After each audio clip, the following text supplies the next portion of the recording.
Hi guys, it's Miss Craven, and this is your second last ever mix video for SAC 2 or SAC 5. It's covering all of chapters 9 and 10. So yeah, let's get into it. Okay, there's 3 key knowledge dot points covered in this SAC. It's all about sustainability. In particular, it wants to look at the definitions of the whole of sustainability, which is an easy one, and then environmental, social, and economic, and how these all promote PMES, so health and well-being. It then looks at the Human Development Index, including what human development is, how we measure it, what are the good things and the bad things about the index. There's a couple of those for each. And then it kind of goes into this deeper knowledge section where you need to kind of analyze or describe or discuss how climate change, conflict and mass migration, increased world trade and tourism, and digital technologies can affect, once again, its PMES. So there's no health status, there's no life expectancy, there's nothing else, there's no human development links. It's really all just linking to PMES. Your key knowledge, your key skills are to be able to explain sustainability. So remember, if you're explaining, it's in some detail and it's got examples as well, okay? And how they link to health and well-being, which is PMES. And it's in a global context. So you need to kind of mention at the end that you're talking about in a worldwide sense or in a global sense, okay? Just at the end of the sentence when you're doing that. You need to be able to explain the Human Development Index. You need to say, what are the 4 indicators involved in it, what it measures, a little bit about what it is, and then evaluate its usefulness. That means that you need to know the positives and the negatives, like we said in the key knowledge one. And then you've got this big keyword here, which is analyze the implications for those 4 global trends. Analyze, once again, you need to be able to list positives and negatives, and sometimes those are hard to come up with for something like mass migration. It's hard to think, and conflict, it's hard to come up with positives, but I'll go through some with you, and you're linking it to PMES again for that. So this is in much more, the word analyze means in much more detail as well, with the positives and negatives. Okay, so here's our big concept. This one and human development are your 2 big ones for this SAC and area of study. And sustainability means meeting the needs of the present without compromising the ability of future generations to meet their own needs. Okay, so we can't use all their stuff, otherwise they're not going to be able to meet their own needs. What is some of this stuff that I'm talking about? Talking about clean water, food resources, I'm talking about fossil fuels like coal, gas and oil. I'm talking about timber and forestries. Okay, all this stuff that that we use. Oh, fisheries. How do you spell forest? Oh well, there you go. Fisheries. All this stuff that we are basically using too much of now, that they might need in the future. Look, for these 4 things. So this one, environmental, economic, and social. Guys, I cannot help you with this. You have to learn them off by heart on your own. That's what your giant flashcard is for. If you've been looking at them for a couple of minutes every night, or you haven't and you need to increase that, or put these on flashcards, you just need to know basically them off by heart. I can't really do much else for you for this. It doesn't have to be word for word perfect. It has to have the same meaning. But I think if we're aiming really high, then word for word is the best way to do it. Environmental sustainability is ensuring the natural environment is used in a way that will preserve resources into the future, very similar to the sustainability definition. Economic is the capacity of future generations to earn an income and the efficient use of resources to allow economic growth over time. So obviously if we use all the coal, then it's going to be hard to trade and sell coal in the future and earn money for our current economy. And social is an equitable society, so that's very important, that meets the needs of all citizens and can be maintained indefinitely. Indefinitely means forever, basically. So yeah, they're your 4 sustainability concepts. You do need to know them. You need to be able to compare them. How's social different to environmental? I think that's all real easy if you know them off by heart. You can say, well, social is this and environmental is this. or whatever the question is. So economic is this and social is this. Okay, you then need to be able to say how they promote physical, mental, emotional, social, or spiritual health, or two or one of those. See, the word promote means it needs to be in a positive light, okay? So they're promoting it. They're not making any of this health worse, okay? So it's in a good way. So I'll put a smiley face. Use your keywords. I've got that here for health, otherwise you can't have it. So physical, my new favorite, especially for this topic, is freedom from disease, illness and injury. So anything about avoiding illness, injury or disease, okay? Doesn't have to be word perfect, but yeah, this one's the best one for this one. Mental, decreasing stress and anxiety. Everyone knows this one off by heart, no problems. Emotional is not useful for this SAC, I reckon. But anyway, it's identifying and managing your emotions. Maybe you can make it work, but I can't. And always, guys, remember we choose the easiest ones. We don't go out on a limb with any of these. So just choose the most obvious stuff, please. Social's your relationships, really strong, good relationships with your family and your friends. And spiritual's your values and beliefs and your sense of belonging. I think for the spiritual, for this one, sense of belonging is the best one. Okay, so I've given you one kind of good one for each one to talk about as your keyword. So for all of these things, I've just given you a couple of examples of each, and you can be asked for specific ones. How do you link these things to promotions or improvements in PMS? Let's have a look. Okay, so we have here our 3 dimensions of sustainability. We have our environmental stuff, our economic stuff, and our social stuff. So it spells out C usually, it's kind of backward. How do these link to PMS here and using keywords? They have to link to promoting it. Okay, so the word is promotes and they need to make it better. If you sustainably use natural resources like timber, fisheries, water, coal, all those kinds of things, then you're leaving some for future generations. They can then sell and trade those, which results in an income. If they have money, they have access to healthcare where they can be treated and diagnosed, which improves their physical health through avoiding illness and injury. Illness and injury. Okay, which is your keyword for physical health. I think that's a nice one. The other one for natural resources, if you want to link it to, this one's for physical, if you want to link it to spiritual.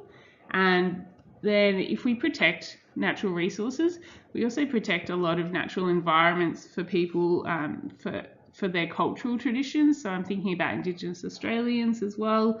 A lot of our areas are protected so they can continue their cultural traditions in their natural environment, which lends itself to, I guess, having this real sense of belonging in this area. Sense of belonging, and it's also working within their values and beliefs as well. Okay, so there's this one really is about use of natural resources is your protection of plants and animals, and these are some of the ways you can link it to health. Okay, you would really have a look, do your TAFMA and do your mark allocation, but I think you would only be linking it to one aspect of health if it's a 2-point. If it's more than 2 points, then you might be linking it to both physical and social, or you might be able to put mental in, or whatever you want to do.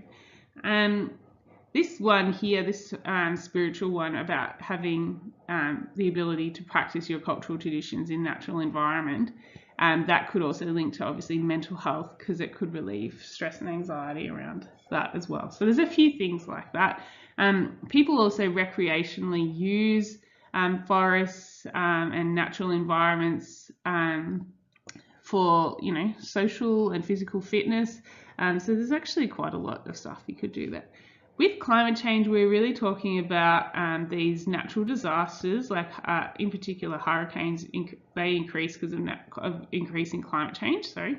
And we're also talking about increasing sea levels for climate change. So how could, I guess, trying to stop or reverse climate change improve this? Well, the sea levels wouldn't be rising, so you wouldn't be displaced from your home. And then you wouldn't have to feel stressed and anxious about that, or you wouldn't lose some of your social relationships. You know, in the case of a hurricane, you're not going to be physically injured. Okay, so there's quite a lot you can do with the climate change one as well. Just choose the most obvious stuff. For trade and economic growth, both of these are kind of linked, which is nice. Once again, if you have increased trade and economic growth, then you've got money for healthcare, same as above, where you can be treated and diagnosed and improve your physical health through stopping having illness and injury. Okay, so both of those are linked to that. If you have money, also you're going to have food and shelter, which would decrease your stress and anxiety, which would improve your mental health. You see what I mean? So any of these are straightforward links. Just choose something easy. Gender equality, and I think, by the way, you guys do really well on these kinds of questions. I know it looks a bit complicated, and maybe environmental is the trickiest one, but the other ones you're really great. So just practice environmental a bit, I guess. Social gender equality. If there is gender equality, girls are able to attend school and have all the same opportunities as boys, which means they're able to get a really good job. So remember, school equals employment, equals money, equals all this stuff again. Okay, so you can have healthcare, which leads to treatment, blah, blah, blah. Okay, so exactly the same thing. You don't have to be stressed and anxious about getting a good and safe job that's well paying, because you're able to be educated and get a good job. Okay, peace and security, really easy. I've got a picture here of a police officer, so I'm kind of considering that part of having good police and security. If you have this and they're not corrupt and all that kind of thing, then you're physically safe from illness and injury, or maybe just more around injury.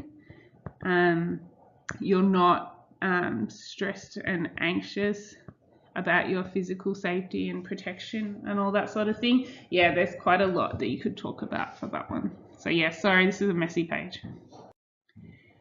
Human development is our other big concept. Maybe I think it's a bit secondary to sustainability. Really, sustainability is a big one for this.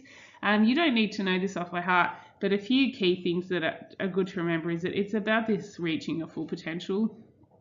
It's about expanding your choices and enhancing your capabilities. I always link that to school. I think school's a great example of that.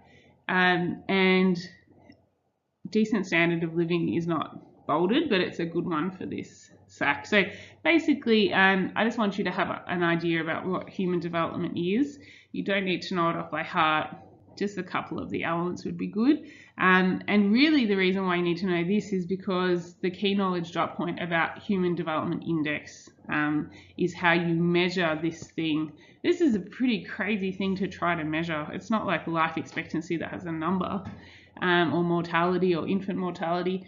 Human development, look, it's very complex. I think that's what I want you to remember as well. It's complex. It's hard to measure. When we do try to measure it though, we use the Human Development Index. Okay, so remember you need to know what each one stands for, Human Development Index. It has 4 indicators. Okay, it has one that is GNI, and it's, yeah, GNI anyway. It has one that's mean years of schooling, and one that's expected years of schooling, and one that is the life expectancy at birth. So it measures all these things and comes out with a single statistic. So you need to remember that word too. Words, single statistic, between 0 and 1. Okay, you can be very high, like Australia. We have a 0.993, I think, and you can have a low. So you can have very high, high, middle, and low. So there's also 4 different levels of this. So there's 4. So let me think. Yeah, there's 4 of these indicators. Sorry, I've measured the wrong one. And there is 3 dimensions. Okay, so long and healthy life is 1 dimension, knowledge is 1, and decent standard of living is 1. And it's got some really good things about it. It provides a single statistic, so you can compare countries really easily. Okay, so we can compare Australia to Chad, which is not doing very well, really easily, which is great. It takes into account more than just GNI, because it used to just measure GNI, and that's not a really good way to check it. Money is not everything. But there's some negatives too. My dog's barking now, sorry. Human development is really complex, like I just said on the last slide. So this only measures these 4 things. What about all the stuff like gender equality? So it tries to measure a really complex thing simply. So that is a negative of the Human Development Index.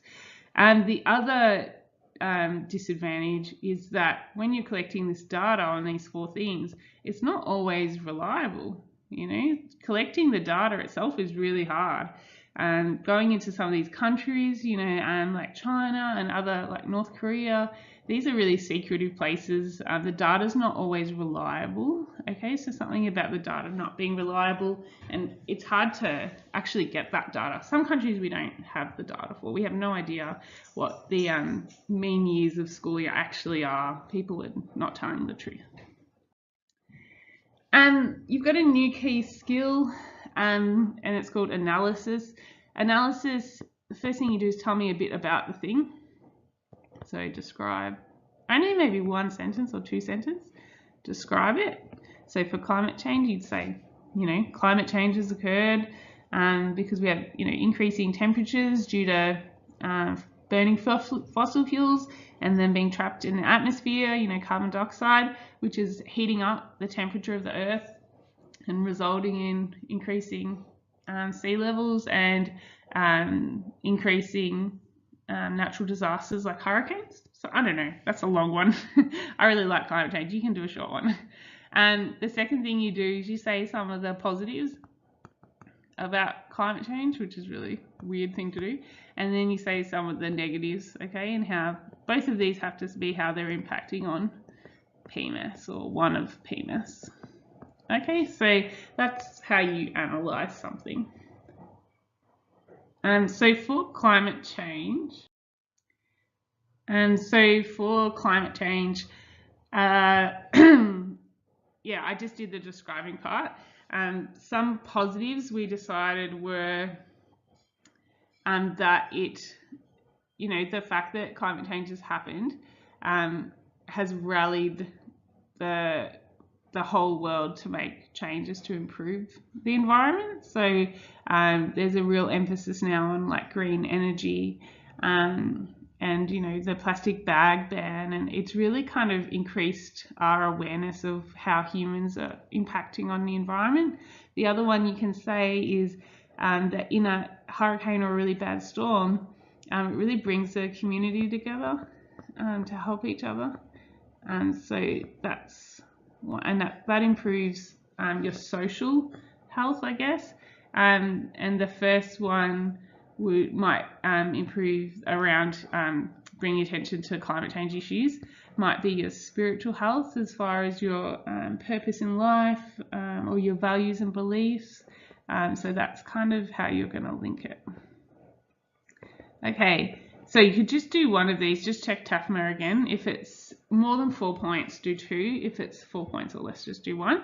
And the negatives for climate change are way easier. So in these storms, people get injured, which impacts on their physical health. So that's physical health.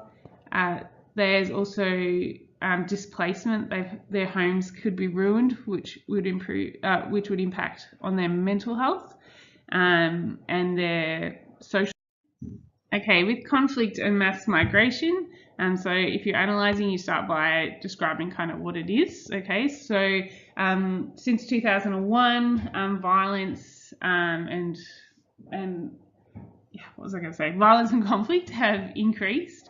So this has resulted in a lot of people having to leave where they live and become refugees or asylum seekers. And one example of that is Syria. They've had more than 4.6 million refugees since then. So we're talking huge numbers of people trying to leave and find a safer place to live. So you'd mention sort of, something like that, something about what it is. The positives of conflict and mass migration. Okay, it's horrible having to say positives about this, but you could say that when refugees arrive in their new country, they contribute to the economy. So they improve the economy, which means that the government has more money for stuff like healthcare, which would improve physical health because people can be have their illness treated, okay, or their injuries treated. It could also improve social health because people are meeting all sorts of new people, having new relationships. They're bringing their cultures with them, so we're being exposed to all these great cultures as well.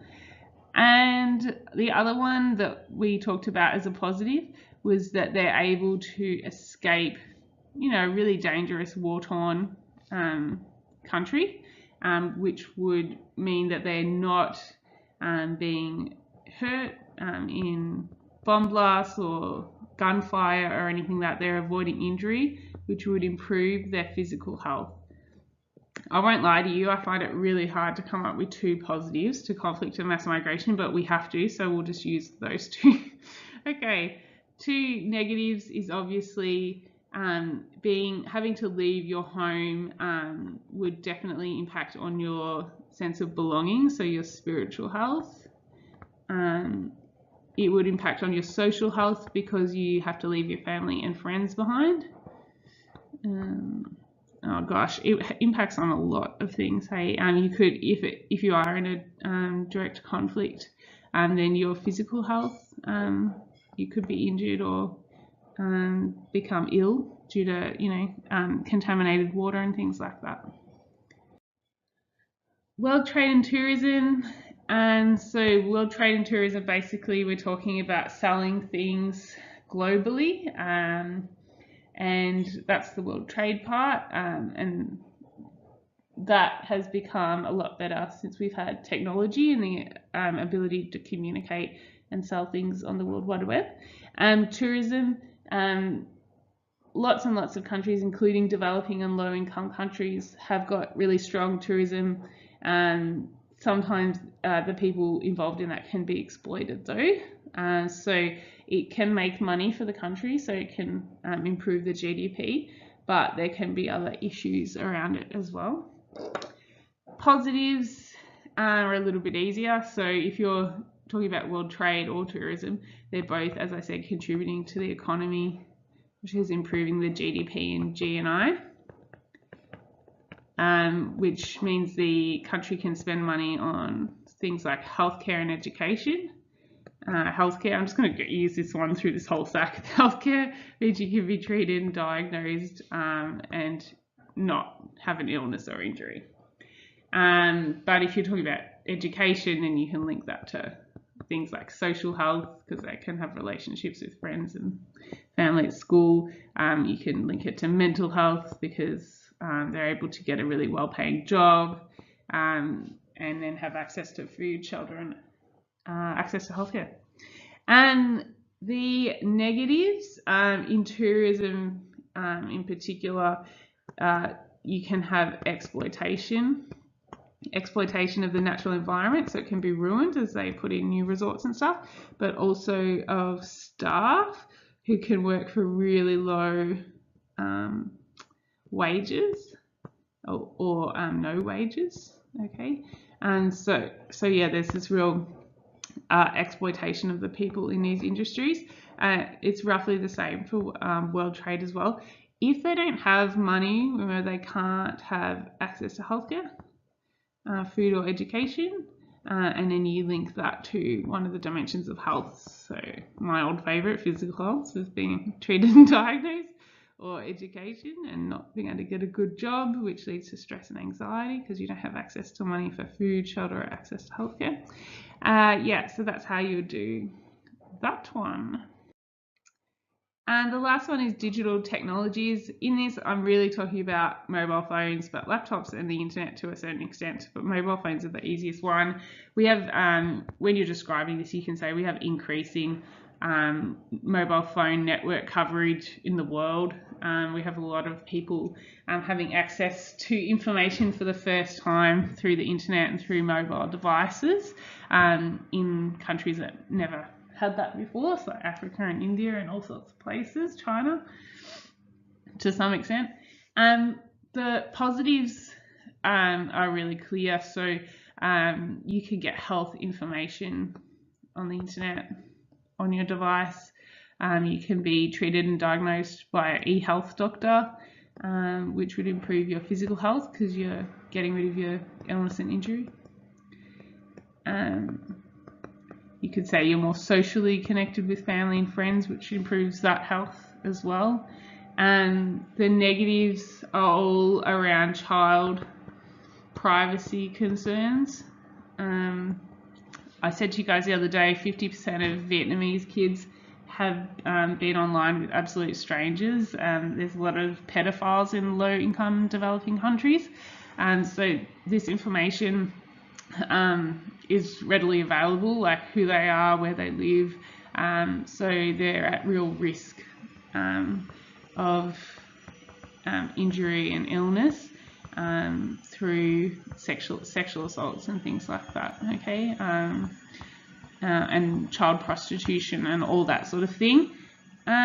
This you could also link, so that's physical. You could also link it to mental health and anxiety and stress. And social health, because they often don't tell their families and their friends. Yeah, so there's a lot of different ones to link that to. Guys, I'm just wishing you all the best. I thought you should enjoy this photo of my dog being a weirdo, and I hope you have a great second last SAC ever. And you'll be looking at your giant flashcard for this SAC, and that means you have a complete set of 5 out of the 6, and it's time to get ready for exams. So you need to start looking at all 5 of your giant flashcards every night for a few minutes. So that'll take you up to about 10 minutes a night, and get ready for the exam. The last SAC is 50 points, but I want you to study for that and the exam at the same time. All right, great work, guys.